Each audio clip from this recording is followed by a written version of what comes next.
नमस्कार। आज हम बात करेंगे गीता के 6वें अध्याय के श्लोक क्रमांक 36, 37 एवं 38 के बारे में।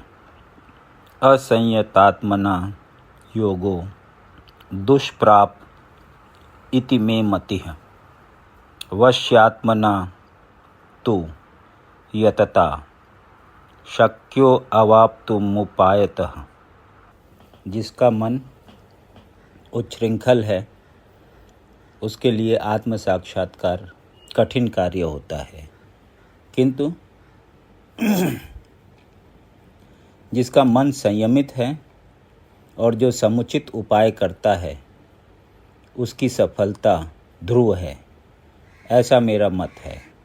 तात्पर्य: भगवान घोषणा करते हैं कि जो व्यक्ति अपने मन को भौतिक व्यापारों से विलग करने का समुचित उपचार नहीं करता, उसे आत्म साक्षात्कार में शायद ही सफलता प्राप्त हो सके।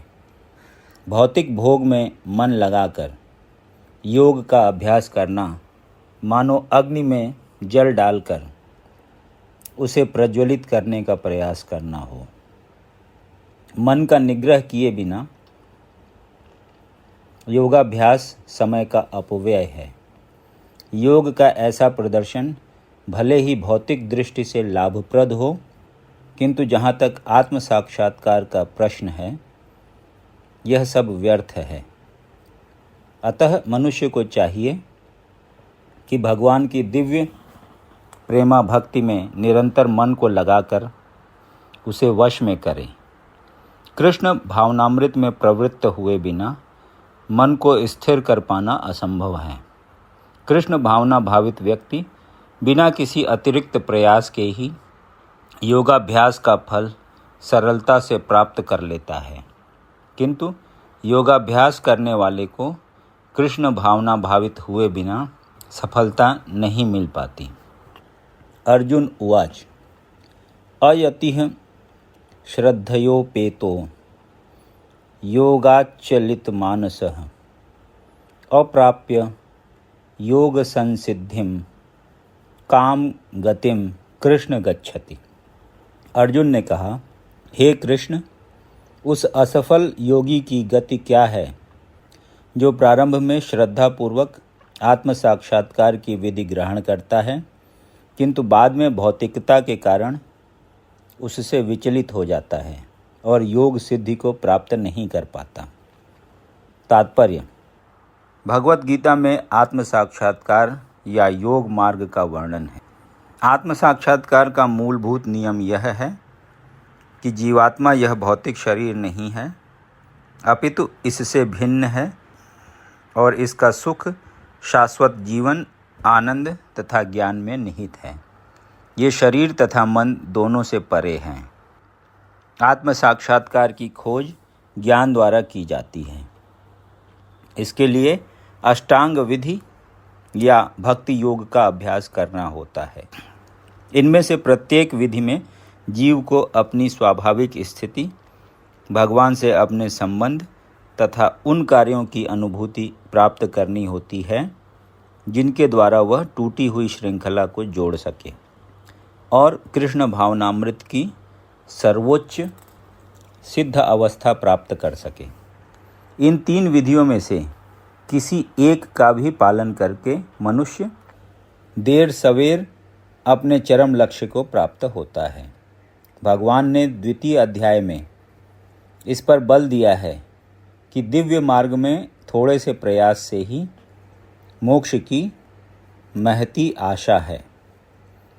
इन तीनों में से इस युग के लिए भक्ति योग विशेष रूप से उपयुक्त है, क्योंकि ईश साक्षात्कार की यह श्रेष्ठतम प्रत्यक्ष विधि है। अतः अर्जुन पुनः आश्वस्त होने की दृष्टि से भगवान कृष्ण से अपने पूर्व कथन की पुष्टि करने को कहता है। भले ही कोई आत्म साक्षात्कार के मार्ग को निष्ठापूर्वक क्यों न स्वीकार करे, किंतु ज्ञान की अनुशीलन विधि तथा अष्टांग योग का अभ्यास इस युग के लिए सामान्यतया बहुत कठिन है। अतः निरंतर प्रयास होने पर भी मनुष्य अनेक कारणों से असफल हो सकता है। पहला कारण तो यह हो सकता है कि मनुष्य इस विधि का पालन करने में पर्याप्त सतर्क न रह पाए।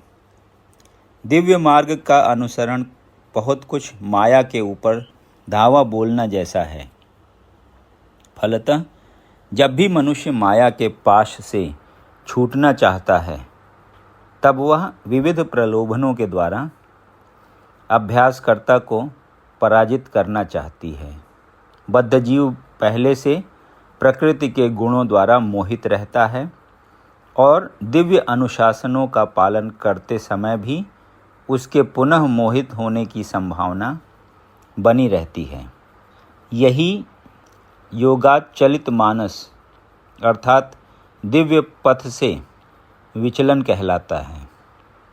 अर्जुन आत्म साक्षात्कार के मार्ग से विचलन के प्रभाव के संबंध में जिज्ञासा करता है।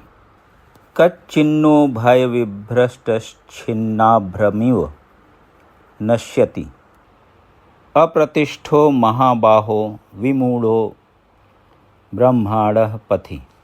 हे महाबाहो कृष्ण, क्या ब्रह्म प्राप्ति के मार्ग से भ्रष्ट ऐसा व्यक्ति आध्यात्मिक तथा भौतिक दोनों ही सफलताओं से च्युत नहीं होता और छिन्न भिन्न बादल की भांति विनष्ट नहीं हो जाता, जिसके फलस्वरूप उसके लिए किसी भी लोक में कोई स्थान नहीं रहता।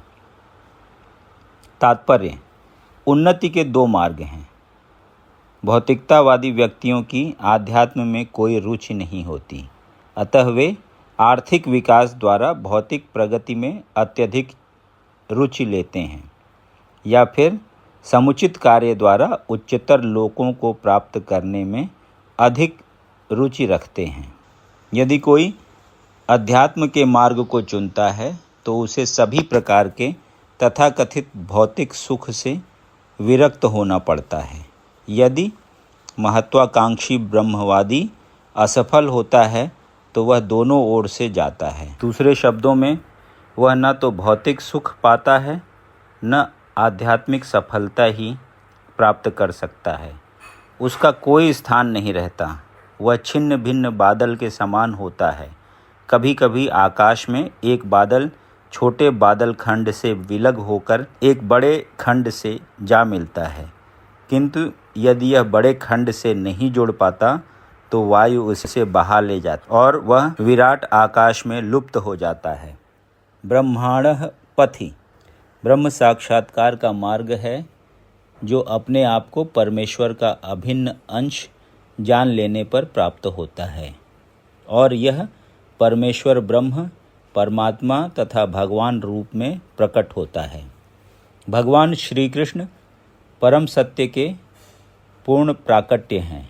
अतः जो इस परम पुरुष की शरण में जाता है वही सफल योगी है। ब्रह्म तथा परमात्मा साक्षात्कार के माध्यम से जीवन के इस लक्ष्य तक पहुँचने में अनेकानेक जन्म लग जाते हैं। बहुनाम जन्मना मन्ते। अतः दिव्य साक्षात्कार का सर्वश्रेष्ठ मार्ग भक्ति योग या कृष्ण भावनामृत की प्रत्यक्ष विधि है। यदि आपको ये वीडियो पसंद आया तो इसे लाइक करें और ऐसे ही अन्य वीडियोज़ को सुनने के लिए इस चैनल को सब्सक्राइब करें। धन्यवाद।